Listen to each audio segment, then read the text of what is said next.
12th exam முடித்த உடனே பண்ண வேண்டிய 3 முக்கியமான விஷயங்கள்.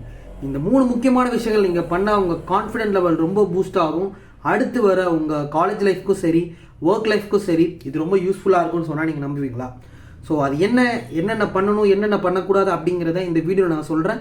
ஸோ மறக்காமல் சப்ஸ்கிரைப் பண்ணிட்டு பாருங்கள். ஸோ வணக்கம் ஸ்டோ ஹார்ட் க்ரூஸ். ஸோ 12th எக்ஸாம் முடித்த உடனே பார்த்தீங்கன்னா ஒரு 3 முக்கியமான விஷயத்த பண்ணுங்கள். ஸோ இப்போ உங்கள் 12th எக்ஸாம் ஸ்டார்ட் ஆகிடுச்சு, இன்னும் 1 மந்தில் முடிய போகுது. அது முடித்த உடனே உங்களுக்கு பார்த்தீங்கன்னா அட்லீஸ்ட் 3 to 4 months கேப் இருக்கும்.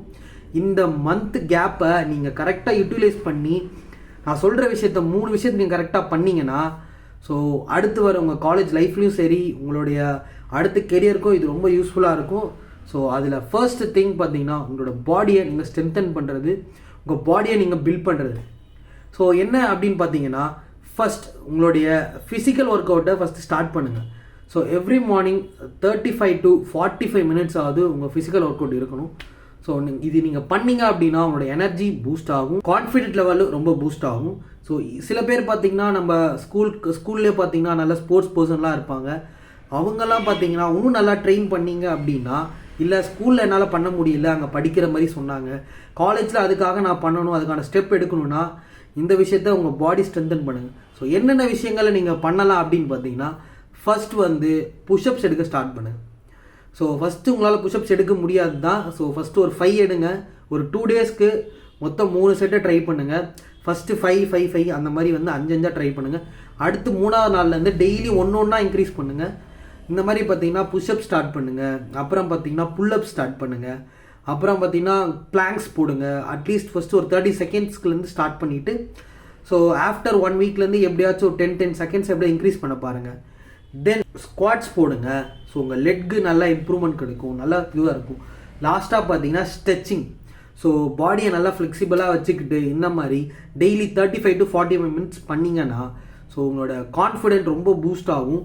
கன்சிஸ்டன்சியாக 90 days பண்ணிங்கன்னா உங்களுடைய ரிசல்ட்ஸ் பார்த்துட்டு உங்களுக்கே ஒரு இன்ட்ரெஸ்ட் வரும். உங்களுடைய அடுத்து நீங்கள் பண்ண போகிற எல்லா விஷயத்துக்கும் ஒரு கான்ஃபிடென்ட் கிடைக்கும். ஸோ இதுதான் ஃபர்ஸ்ட் திங், உங்களுடைய பாடியை பில்ட் பண்ணுங்கள். இதெல்லாம் உங்கள் பாடியை ஸ்ட்ரென்தன் பண்ணுறதுக்கு நீங்கள் பண்ணணும். என்னென்ன விஷயம் பண்ணக்கூடாதுன்னு பார்த்தீங்கன்னா, நான் ஜிம்முக்கு போகிறேன், எனக்கு காசு கொடுங்க, என்னை இங்கே சேர்த்து விடுங்க, இந்தந்த ப்ரோட்டீன் பவுடர்லாம் வாங்கி கொடுங்க, இதை சாப்பிட்டா நான் ஸ்ட்ரென்த் ஆகணும்.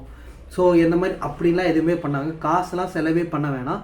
உங்கள் வீட்டில் நீங்கள் உங்களால் பண்ண முடிஞ்சதை நீங்கள் பண்ணுங்கள். ஸோ அதுவே இட்ஸ் எனஃப். ஸோ இதை கேட்டு வீட்டில் டார்ச்சர் பண்ணாதீங்க பசங்க யாரும். ஸோ இதுதான் பண்ணக்கூடாத விஷயம். ஜிம்முக்கெலாம் போக வேணாம். ஸோ உங்களால் முடிஞ்ச அளவுக்கு வீட்டிலே பண்ணுங்கள். ஸோ பார்த்துக்கலாம். அண்ட் செகண்ட் மெயின் திங் பார்த்தீங்கன்னா, இங்கிலீஷ் பேசுகிற கான்ஃபிடென்ட்டை பில்ட் பண்ணணும். ஸோ நம்ம எல்லாருக்கும் பார்த்தீங்கன்னா இங்கிலீஷ் நல்லாவே தெரியும். பட் அதை நம்ம யூஸ் பண்ணாமல் விடுறதுனால அதை கன்சிஸ்டன்சியாக நம்மளால் ஃப்ளூவெண்ட்டாகவும் பேச முடியல. ஸோ அதை நம்ம பில்ட் பண்ணுறதுக்காக இந்த 3 மாதம் ஃபர்ஸ்ட் ஒரு வீடியோ எடுங்க. ஒரு 10 minutes வீடியோ, அது எந்த ஜானரில் வேணாலும் வச்சுக்கோங்க. ஸோ சப்டைட்டில்ஸோடு பாருங்கள். ஸோ என்னென்ன புரியலை அப்படிங்கிறத ஒரு நோட்டில் எழுதுங்க வீடியோ பார்த்துட்டு இருக்கும்போது. ஆஃப்டர் தட் அதை நோட் பண்ணிவிட்டு ஸோ என்னென்ன மீனிங்னு தேடுங்க, அதை கற்றுக்கோங்க. ஸோ செகண்ட் திங் பார்த்தீங்கன்னா, ஒரு புக் எடுத்துக்கோங்க. அந்த புக்கில் இருக்க ஸோ ஏதாவது சைக்காலஜி ரிலேட்டடாக இல்லை வேறு ஏதோ நீங்கள் உங்களுக்கு ஸோ நெக்ஸ்ட்டு ஹையர் ஸ்டடீஸ் என்ன பண்ண போகிறீங்களோ அதுக்கேற்ற மாதிரி ஒரு புக் ஒன்று எடுத்துக்கிட்டு, இல்லை லைஃபுக்கு தேவையான மணி கண்ட்ரோல் அந்த மாதிரி எதாவது பண்ண போகிறீங்கன்னா அதை எடுத்துக்கிட்டு ஸோ ஒரு 10 நிமிஷம் நல்லா சத்தமாக வாசிங்க. ஸோ அப்போ தான் சத்தமாக வாசிக்க உங்கள் மண்டையில் ஏறும்போது உங்கள் மெமரி பவர் கொஞ்சம் இன்க்ரீஸ் ஆகும். ஸோ அதை நல்லா வாசித்து அதை பழகிக்கோங்க. ஸோ உங்களுக்கு பேசுகிறோமோ இல்லையோ, அட்லீஸ்ட் அவங்க நம்ம பேசுகிறதோ இல்லையோ, அவங்க பேசுகிறவோ நமக்கு கொஞ்சம் அளவுக்கு புரியும். ஏன்னா ஆல்ரெடி நீங்கள் ஃபஸ்ட் ஸ்டெப்பில் ஸோ என்னென்ன புது வேர்ட்ஸாக கற்றுக்குறீங்க, இதில் நீங்கள் பேசுகிறீங்க, லவுடாகவும் பேசுகிறீங்க, யாராச்சும் கேட்டால் உங்களுக்கு புரியவும் அதிக வாய்ப்பு இருக்குது. தேர்ட் விஷயம் பார்த்தீங்கன்னா, இது எல்லாத்தையும் பண்ணிவிட்டு ஒரு வீடியோ ரெக்கார்ட் பண்ணுங்கள். ஸோ ஃபோனை இப்படி வச்சுட்டு ஸோ இன்றைக்கி என்னென்னலாம் படிச்சிங்க, என்னென்னலாம் நடந்தது அப்படிங்கிறத ஸோ உங்களுக்கு மெமரைஸாக இருக்கிற வரைக்கும் அந்த புது வேர்ட்ஸ் எல்லாத்தையும் சொல்லி பார்த்து வீடியோ ரெக்கார்ட் பண்ணுங்கள். எந்தெந்த இடத்துல நீங்கள் மறக்கிறீங்க, எங்கெங்கே உங்களுக்கு ஸ்டக் ஆகுது அப்படிங்கிற உங்களுக்கு தெரியும். அதை பொறுத்து நாளைக்கு நீங்கள் அதை இம்ப்ரூவ்மெண்ட் பண்ணிக்கலாம். ஸோ ஃபஸ்ட் நீங்கள் தேவை ஒரு சப்டைட்டில்ஸ் வச்சு ஒரு வீடியோ அதை பாருங்கள். அண்ட் தென் அதை நல்லா நோட் பண்ணிவிட்டு என்னென்ன வேர்ட்ஸ்க்கான மீனிங் எல்லாத்தையும் தெரிஞ்சுக்கோங்க, திருத்திக்கலாம்.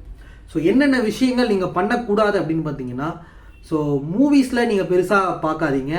ஸோ மூவிஸ் பார்த்தீங்கன்னா உங்கள் மூவிஸ் அடிக்ட் ஆகிடும். இப்போ டெய்லி மூவிஸ் பார்க்க ஆரம்பிச்சிருவீங்க. அண்ட் மெயின்லி இதுக்கு நீங்கள் சுத்தமாக அடிக்ட் ஆகவே ஆகாதீங்க.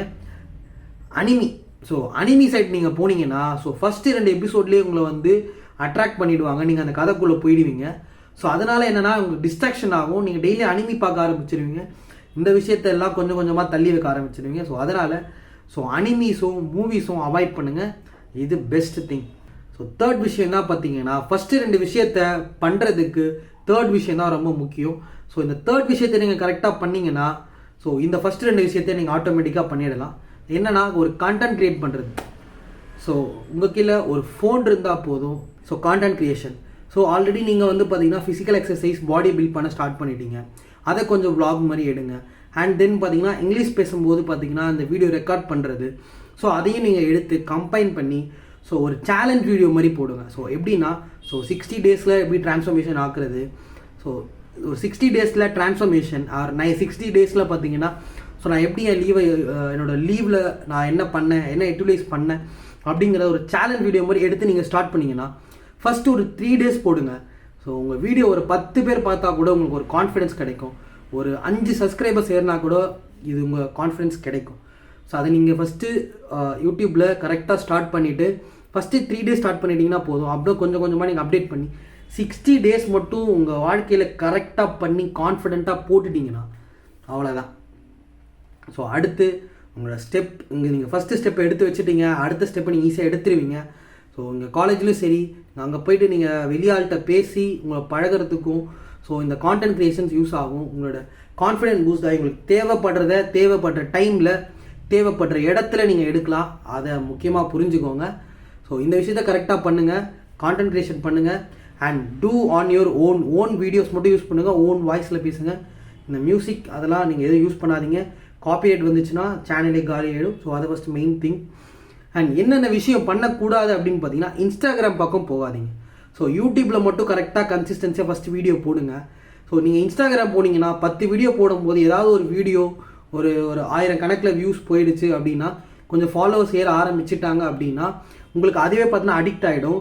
ஸோ நீங்கள் வந்து எப்போ பார்த்தாலும் இன்ஸ்டாகிராம் ஓப்பன் பண்ணி ஃபாலோவர்ஸ் வராங்களா, வியூஸ் வருதா, எவ்வளோ போயிருக்கணும், அதே தான் நீங்கள் பார்த்துட்ருப்பீங்க. ஆஃப்டர் தட் அதில் நம்ம ரீல்ஸ் இருக்கிறதுனால அதை ஸ்க்ரோல் பண்ணி உங்களோட மைண்ட் டிஸ்ட்ராக்ட் ஆகும். ஸோ ஃபஸ்ட் யூடியூப்லேயே கரெக்டாக போட்டுட்டு அதை விட்டுருங்க. நீங்கள் அடிக்கடி போய் செக் பண்ண வேணாம். ஸோ அது ஏறலை, வியூஸ் போகலைங்கிறது அடுத்து. உங்களுக்கு நீங்கள் கான்ஃபிடென்ட்டை பில்ட் பண்ணுறதுக்காக நீங்கள் ஒரு விஷயம் பண்ணுறீங்க, அதை கரெக்டாக பண்ணுங்கள். ஸோ இதுதான் நம்ம சொல்கிற முக்கியமான 3 விஷயம். ஸோ ஃபர்ஸ்ட் உங்களோட பாடியை பில்ட் பண்ணுங்கள். செகண்ட் இங்கிலீஷ் பேசுகிறதுக்கான கான்ஃபிடென்ஸை பில்ட் பண்ணுங்கள். தேர்ட் யூடியூப்பை கரெக்டாக யூட்டிலைஸ் பண்ணி வீடியோ போட்டிங்க அப்படின்னா ஸோ ஆடடாக உங்களுக்கு ஒரு ஸ்கில் ஆட் ஆகும், அதுதான் எடிட்டிங். ஸோ இதெல்லாம் நீங்கள் பண்ணும்போது பார்த்தீங்கன்னா லாஸ்ட்டாக யூடியூப்பில் போடும்போது உங்களுக்கு எடிட்டிங் வேணும், அதையும் நீங்கள் இன்ட்ரெஸ்ட் வரும், அதை நீங்கள் கற்றுக்கவும் செய்வீங்க. ஸோ இந்த 4 விஷயங்கள் 3 விஷயம் பண்ணால் 4 விஷயங்கள் கிடைக்கும். ஸோ மறக்காமல் இதை பண்ணுங்கள். உங்கள் காலேஜ் லைஃபுக்கும் சரி, உங்களோட ஒர்க் லைஃபுக்கும் சரி, ஆல் த பெஸ்ட். ஸோ இதை நான் மிஸ் பண்ணிட்டேன், உங்களுக்கு நான் சொல்கிறேன், மறக்காமல் இதை பண்ணுங்கள். And subscribe. இந்த மாதிரி நிறைய வீடியோஸ் நான் போடுறேன். So bye.